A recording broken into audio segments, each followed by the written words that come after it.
Vâng. Chưa. Cái gì tôi nào lấy? Chưa. Ui rồi. Nô nó cái tông cái chiếc cái chín lầu này rồi. Cũng sẽ củ nhiều. Sao nó? Còn tôi chuẩn bị to nó xuống chưa?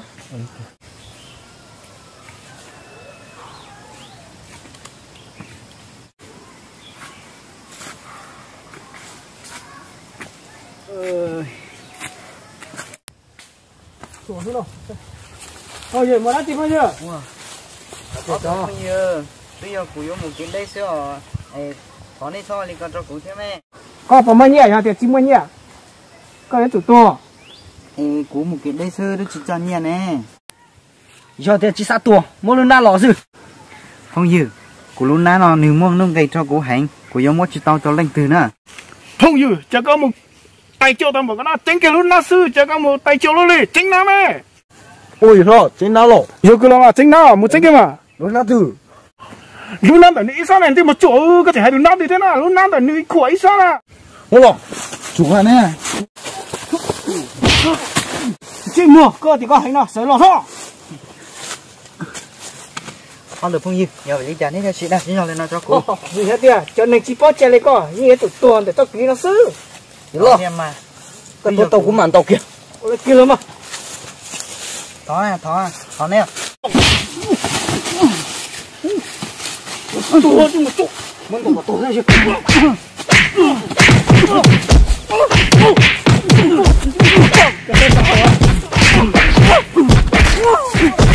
Ôi tụi. Giờ chúng mình tàu kia rồi sao không? Chưa bảo nữa. Ui chưa bảo. Kia. Cái gì? Thiếu.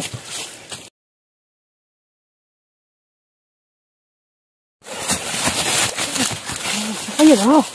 Có bỏ. Nó什么去？快快去包！你也说，你也就说呢，个也说。哦，那个哦喽。什么去？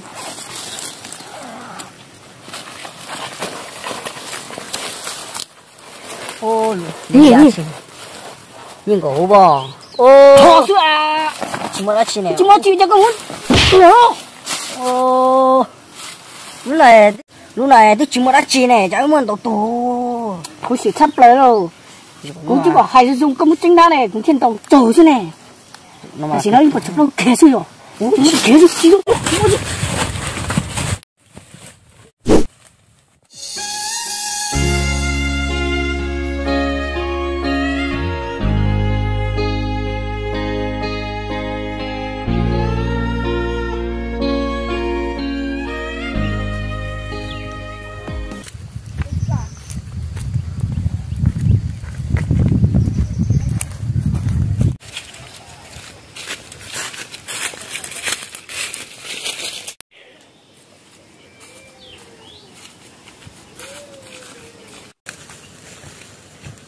ôi giời, nhưng nó sát cơ đấy kia. Ô bây giờ tao tưởng nó nỉ môn trâu cơ là cái nỉ là pin của nó lát chua rồi. Ôi lúc này chặt cu nó luôn. Ô bây giờ này mua chỉ tích cho có tí lời cho mình nát chết tầm bọn này tích chỉ thơm mông liếp lông thì nó thế này cho mình cái trâu trắng này dùng trâu trâu thế đu lều cháo. Bây giờ tới một té các bên cho cũng tới chắc kể nè. Thôi giờ chắc cái chỉ tết củ lên nào. Ô bây giờ nó chả này. Thôi giờ ô bây giờ nó chả ngược ba là ô tao chọc sát cửa sát bị chả nè. Thôi giờ sợ một té à. Thôi giờ các bác chị bắt mình muốn con tổ tuần là theo.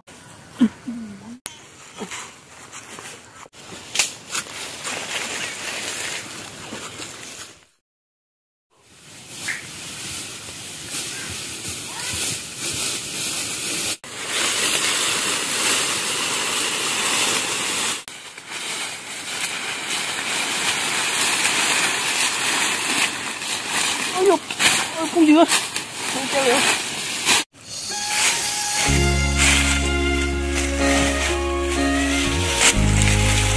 Bây giờ cái gì ta xẻ về mà lên một số nó ấy cũng mà lên pha tao luôn cùng mỏ kia xe cũng mình phố cò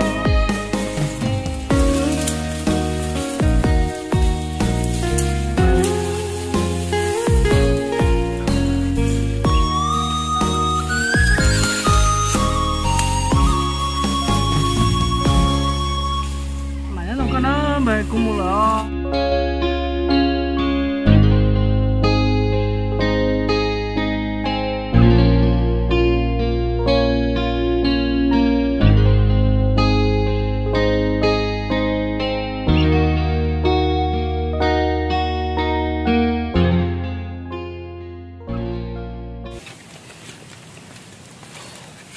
Ô là thật sự chuyện là tiền lì luôn.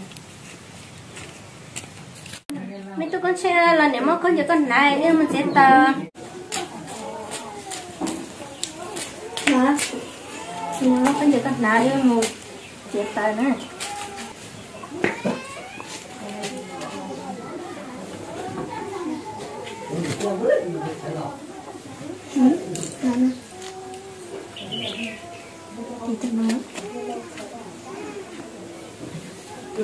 thì là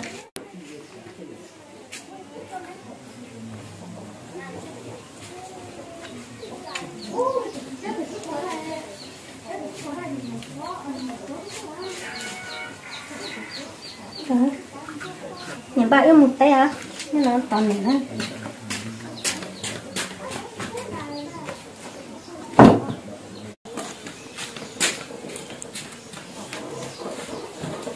mua tư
để nó tung một tay số anh tu để nó chưa nó dùng nó để chế tóc này từ giờ nó để chế tay này gì nó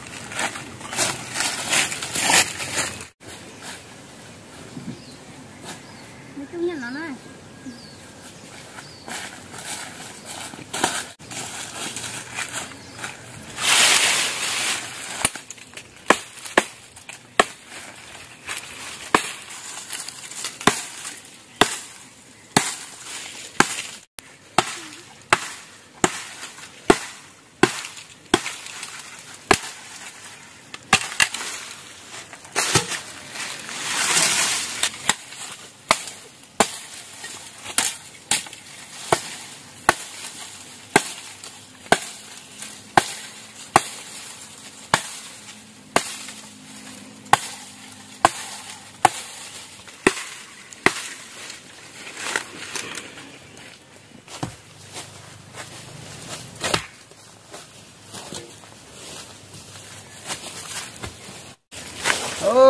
chế tay nó xa rồi nè rồi mua cái nữa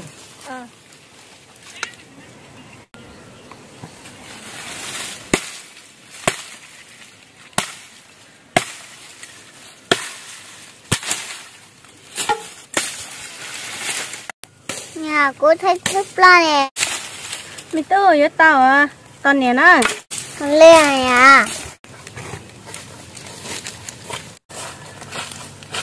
cái tư cái sắp lá nó con này sẽ tới mà mua nó này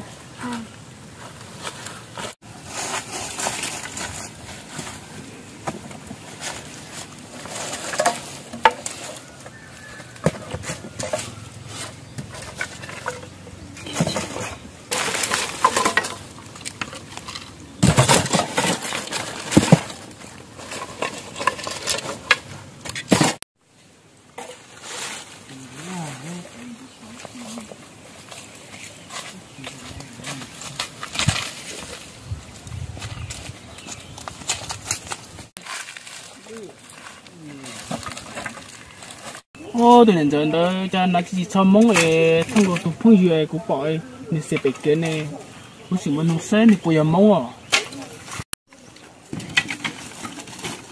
nên giờ có bây giờ mong nè hả giờ mà có lên tí con của đi con thứ hai tia cũng nhắc kỹ đấy có là một chế con nó chỉ cho mong này cái của bội này phong duyệt người ta sẽ bị cái nào nên nãy chỉ cho xì lẻ này cũng nông sản bây giờ nên nó giò wow lo ai đi rồi đi chán à你那老先做，你那一起出门洗两天东路干嘛？ lo ô đi bây giờ nó chiều bây giờ đi chào 你这我讲到一考空的那个老师不要个都资料。 wow đi bây giờ bây giờ nó chiều nó to là tao nó 你这个写的家，才不要个都资料。 không mở ra nó chỉ lấy cho à nó cũng đi chào đi tú cái chị con tại cũng đi chào tú không mà nó cái gì lôi rồi nó yêu đi chào 你这写的家差过了，这chỗ的米多诶，这就多高条。 chỉ một cái gì thôi nhỏ yêu đi chào nó nhỏ 3年3年你都差过了。这还得你写就写了，估计半天能吃到你了。 cái chỉ cho ở xe đây thế em mua lá chỉ là tôi sẽ bay thế nhưng đây bún nó sẽ tới tàu tôi của mà thế cũng mua là em mà nó này tu nữa ôn đã chịu sao nè chưa cho nói cái gì nhìn tôi nói yêu cho nó nhỏ mới tú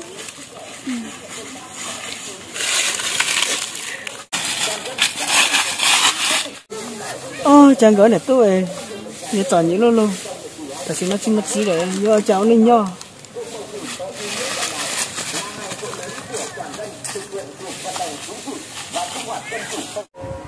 tú cái nhân đồ này một chiếc tới một chế na nó chỉ một cái gì yêu cho nó nhỏ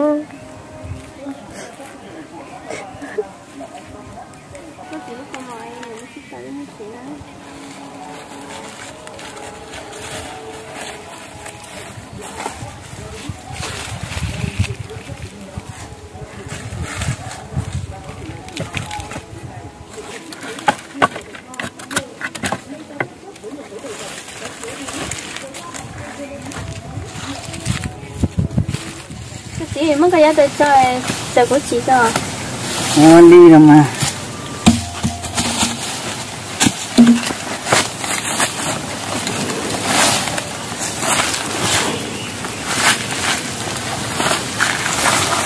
mua cái to phải mua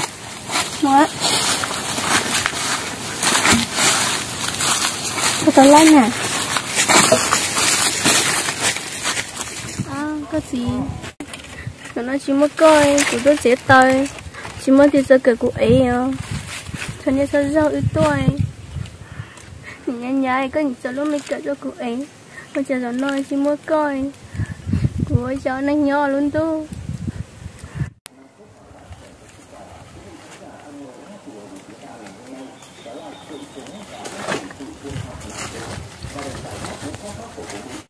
mày tôi là nếu mua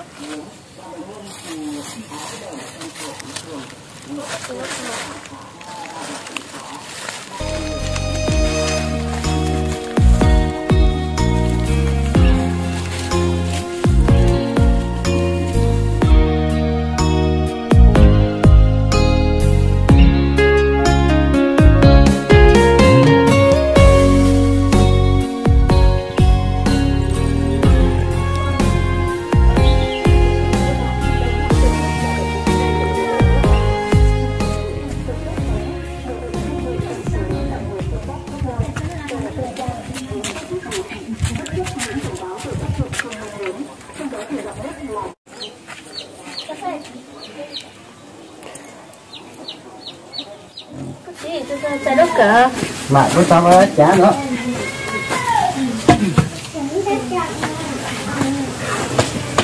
ôi tay tiền mình tu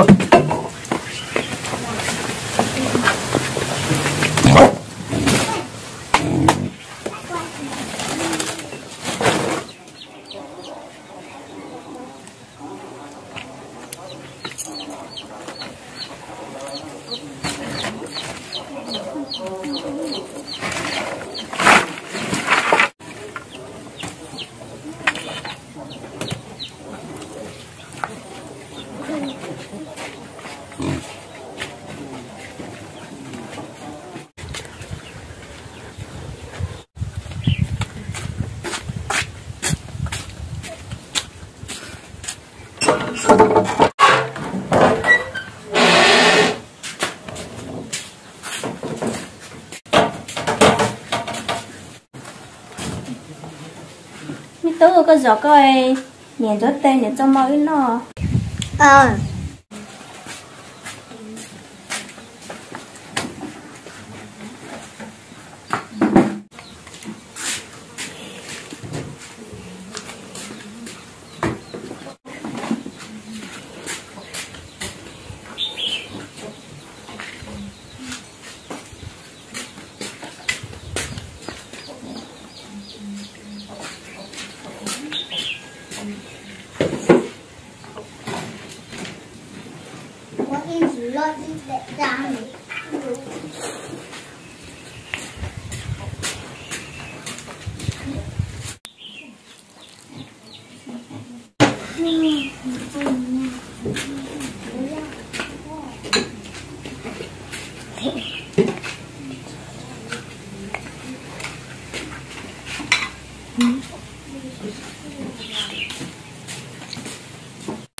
nó nằm ở tôi con trai đó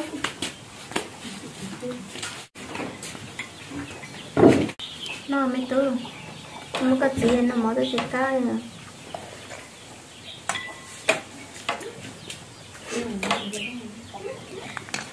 nghe nghe có qua đúng rồi chỉ một cái gì em không nhận phải lo lắm cái gì giờ bên nó mở thiết cái rồi nó chỉ một cái gì em nó mở cho cái mà đi mua đây là cho bên nó nắn nó cái nè ở bênนู้số lon rồi mà một đó nó mẹ cái tôi chỉ bao nha cái gì nó mở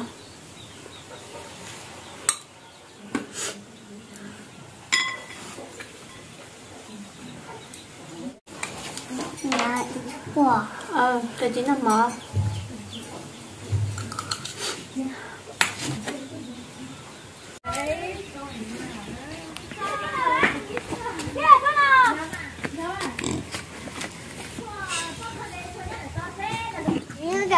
cả chúa tôi luôn nữa bây giờ tôi lúc đó mình tu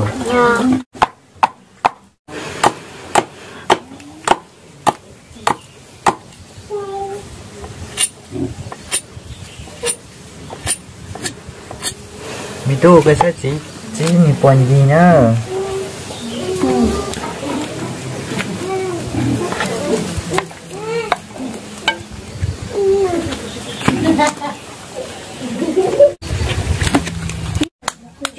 nhà lúc tôi luôn giống lúc nào